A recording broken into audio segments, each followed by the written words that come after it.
This is Revathi. Video చూస్తున్న వారికి likes, కామెంట్స్‌తో support చేస్తున్న వారికి థ్యాంక్ యూ సో మచ్. 'నా తనువు నా ప్రాణం నీకే' ఎపిసోడ్ నంబర్ 139. శ్రేయ కట్టు బట్టలతో వచ్చింది కదరా! తను స్నానం చేయటానికి కూడా బట్టలు లేవు. నువ్వొచ్చేటప్పుడు తనకేమైనా డ్రెస్సులు కొనుక్కొనిరా అని చెప్తుంది శకుంతల గారు. మోహన్ కొన్ని క్షణాలు ఆలోచించి, సరేనమ్మా తీసుకొస్తాను అని ఫోన్ పెట్టేస్తాడు. కాసేపట్లో మోహన్ బట్టలు తీసుకుని వస్తాడులేమ్మా, వాడు వచ్చాక స్నానం చేద్దుగాని, ఈలోపు బాబుని చూసుకుంటూ ఉండు అని చెప్పి శకుంతల గారు వెళ్ళిపోతుంది. సురేఖ కూడా తల్లితో పాటు అక్కడి నుంచి వెళ్ళిపోతుంది. ఉదయం నుంచి ఇంటి పనులు చేసి చిరాగ్గా ఉంది.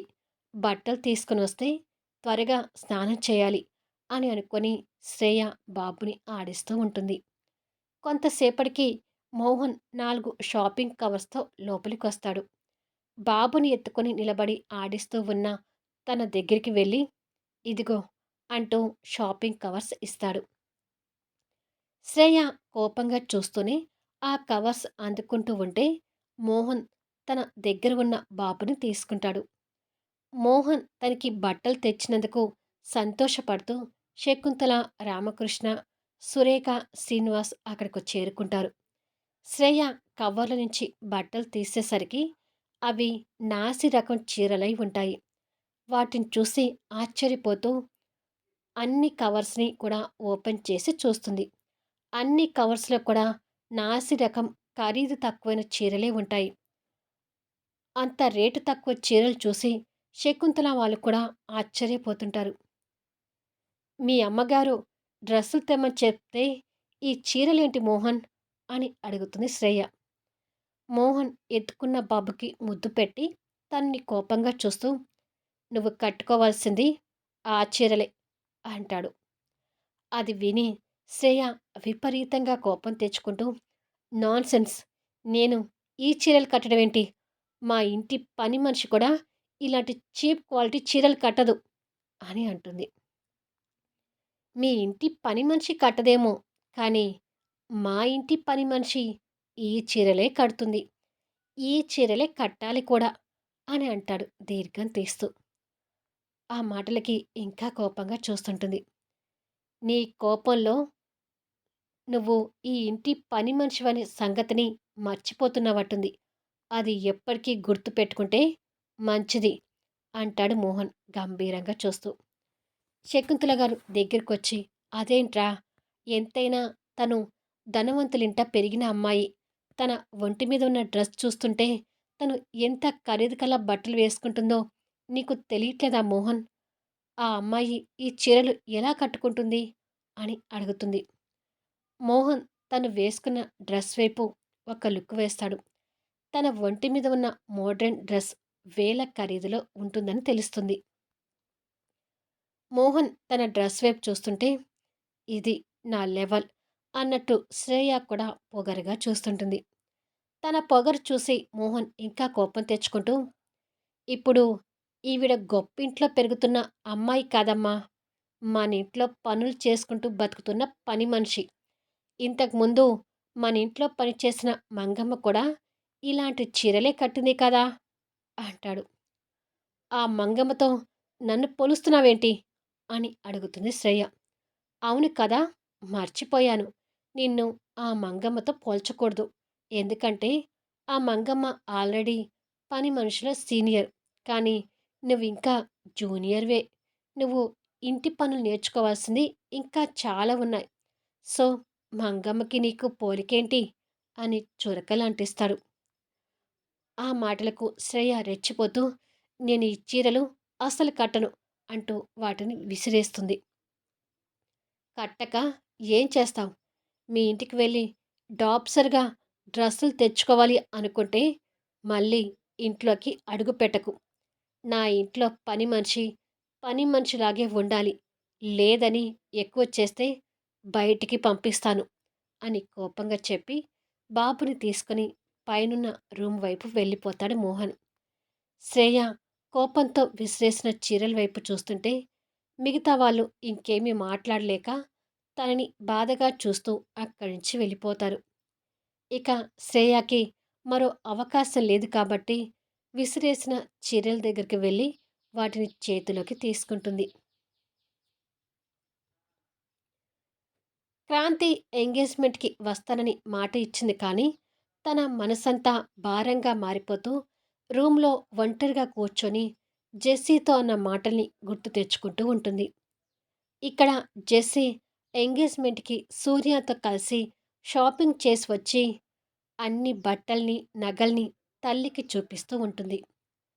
షాపింగ్ పని అయిపోయింది కాబట్టి ఇక అందరిని ఇన్వైట్ చేయడమే ఉంది అని అంటుంది భానుమతి. అవునమ్మా, ఇక రేపటి నుంచి నేను, సూర్య మా ఫ్రెండ్స్‌ని ఇన్వైట్ చేసే పనిలోనే ఉంటాము అంటుంది జెస్సీ. వాళ్ళు మాట్లాడుకుంటూ ఉంటే సూర్య ముభావంగా కూర్చొని ఉంటాడు. ఏంటి సూర్య, సైలెంట్‌గా కూర్చున్నావు అని అడుగుతుంది భానుమతి. ఏమీ లేదు ఆంటీ. షాపింగ్ చేసి వచ్చాను కదా!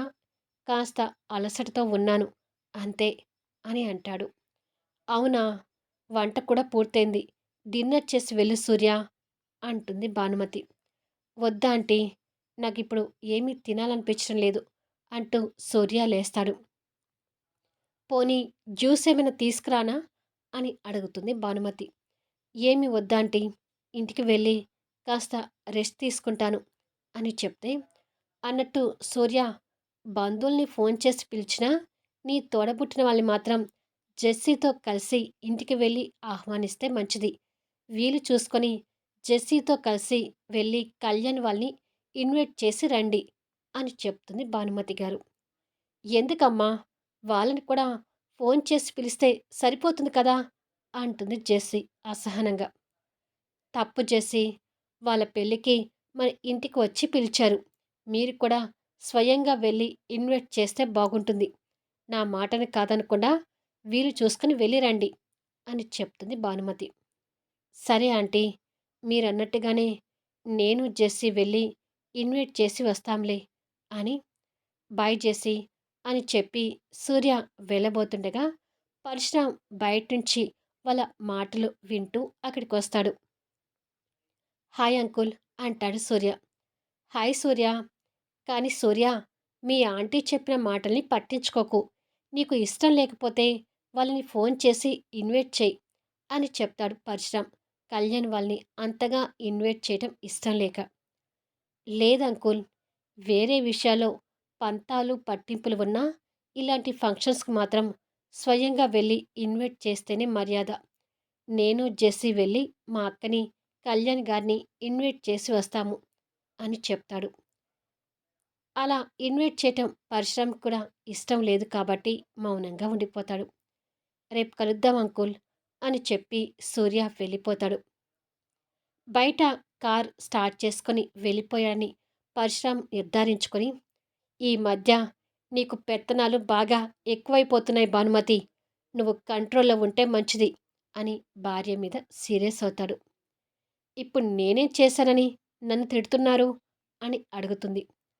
ఆ కళ్యాణ్ వాళ్ళని ఇంటికి వెళ్ళి ఇన్వైట్ చేయాల్సిన అవసరం మనకేంటమ్మా? ఎందుకు అనవసరపు విషయాల్లో జోక్యం చేసుకుంటావు అంటూ జెస్సీ కూడా తల్లిని తిడుతుంది. నీ ఎంగేజ్మెంట్ నాకు అనవసరమైన విషయం ఎలా అవుతుందే? మీ నాన్నకి ఆ కళ్యాణ్‌కి బిజినెస్‌లో గొడవలు ఉండొచ్చు. కానీ కళ్యాణ్ మనకి బంధువు అవుతున్నాడు కాబట్టి పర్సనల్‌గా వెళ్ళి ఇన్వైట్ చేస్తే మంచిది అని చెప్పాను.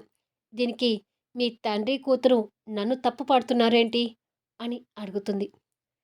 చేసింది చాలు కానీ నోరు మూసుకొని లోపలికి వెళ్ళు అంటూ భార్య మీద మళ్ళీ సీరియస్ అవుతాడు పరశురాం. నేను చెప్పేది ప్రతిదీ మీరు తప్పుగా చూస్తున్నప్పుడు వదిలేయడం తప్ప నేను కూడా ఏమీ చేయలేను అని భర్తని కూతుర్ని కోపంగా చూసి భానుమతి వెళ్ళిపోతుంది. సూర్య, ఆ కళ్యాణ్ వాళ్ళకి ఫేవర్గా మాట్లాడుతున్నాడేంటి నాన్నా అని అడుగుతుంది జెస్సీ. ముందు ఈ పెళ్ళి కానివ్వమ్మా, సూర్యని వాళ్ళ దగ్గర నుంచి పూర్తిగా దూరం చేయొచ్చు అంటాడు పరశురాం. నేను అదే చూస్తున్నాను నాన్నా. ఆ కళ్యాణ్‌ని ఒక ఆట ఆడుకోవాలని వెయిట్ చేస్తున్నాను అంటుంది జెస్సీ. శ్రేయ స్నానం చేసి మోహన్ తెచ్చిన చీరను కట్టుకొని అద్దంలో చూస్తూ తనకు తానుగా గిల్టీగా ఫీల్ అవుతుంటుంది. రోజు ఫ్యాషన్‌గా ఉండే తను అలా ఒక సింపుల్ చీరలో నార్మల్‌గా కనిపించడం తనకి నచ్చినట్టుగా అనిపించి, ఏంటి నాకీ పరిస్థితి? ఒక పని మనిషి అవతారం ఎత్తి ఇలాంటి చీరలు కడతానని నేను అసలు ఎప్పుడైనా ఊహించానా? అన్నీ సక్రమంగా జరిగి ఉంటే ఈరోజు మైథిలి స్థానంలో నేనుండేదాన్ని. ఈ మోహన్ నిలువెల్లా నా జీవితాన్ని నాశనం చేసి చివరికి నన్ను పని మనిషిని చేశాడు అని తిట్టుకుంటూ ఉండేగా సురేఖ వచ్చి ఆ చీరలో తనని ఇబ్బందిగా చూస్తూ అన్నయ్య మిమ్మల్ని రమ్మంటున్నాడు అని చెప్తుంది. చేసిన పనులు సరిపోలేదంటనా? ఇంకా ఏం పనులు చేయించుకోవాలని రమ్మంటున్నాడు మీ అన్నయ్య అని కోపంగా అడుగుతుంది. తనని చూసి భయపడుతూ ఏమో మీరే వచ్చి అడగండి అని చెప్పి వెళ్ళిపోతుంది. కొద్దిసేపటికి కోపంగానే కిందికొచ్చేసరికి మోహన్ తప్ప ఒక్కొక్కరిగా డిన్నర్ చేయటానికి డైనింగ్ టేబుల్ దగ్గరికి వస్తుంటారు.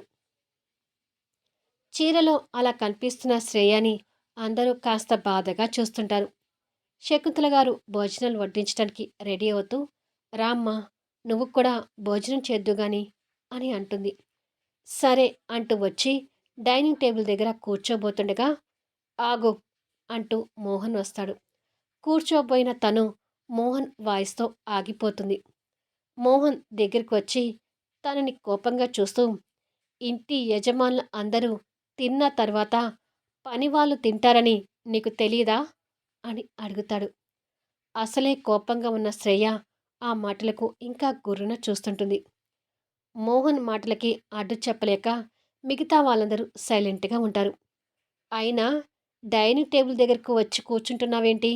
మీ ఇంట్లో పనిచేసే పని మనుషులు డైనింగ్ టేబుల్ దగ్గర కూర్చొని భోజనం చేస్తారా అని అడుగుతాడు. ఊరుకునే కొద్దీ నాకు టార్చర్ అంటే ఏంటో చూపిస్తున్నావు మోహన్ అంటుంది శ్రేయ. నా ఇంట్లో పని మనిషిగా చేయటానికి ఒప్పుకొని ఇక్కడికి వచ్చావనే విషయాన్ని నీకు పదే పదే గుర్తు చేయను శ్రేయ అంటాడు కోపంగా. శ్రేయ చేతులు పిసుకుంటూ గుడ్లు వెళ్ళబెట్టి కోపంగా చూస్తుంటుంది. అందరికీ భోజనాలు వడ్డించి మేమందరం భోజనాలు చేసిన తర్వాత నువ్వు ఒక పక్కగా వెళ్ళి కూర్చొని భోజనం చెయ్యి అని చెప్పి వెళ్ళి డైనింగ్ టేబుల్ దగ్గర తండ్రి పక్కన కూర్చుంటాడు. ఎందుకురా ఆ అమ్మాయిని అంతగా ఇబ్బంది పెడతావు అని అడుగుతుంది శకుంతల గారు.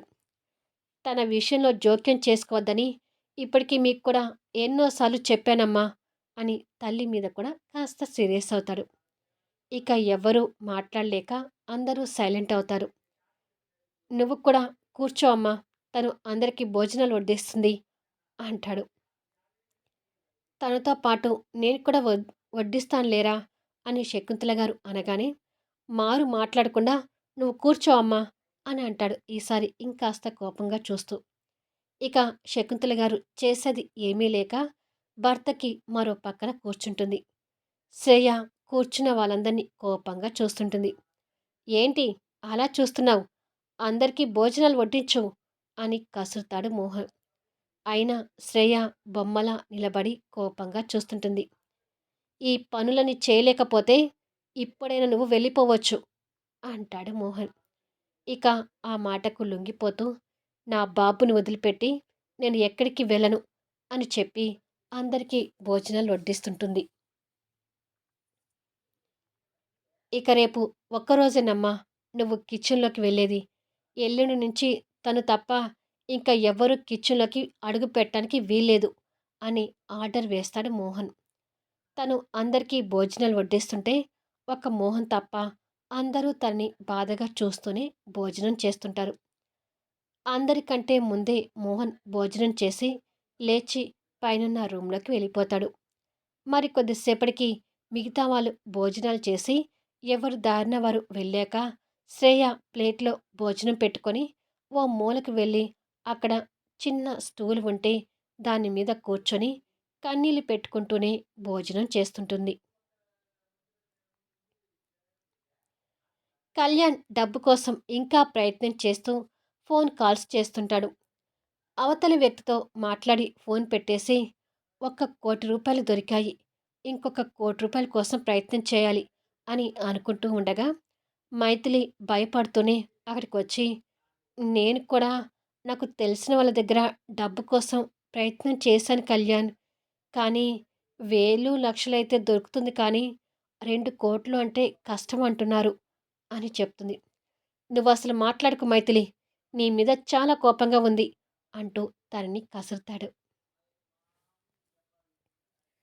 వీడియో ఎలా ఉంది అనేది కామెంట్స్‌లో తెలియచేయండి. అలాగే లైక్స్ ఇచ్చి సపోర్ట్ చేయండి. మళ్ళీ నెక్స్ట్ వీడియోలో కలుద్దాము.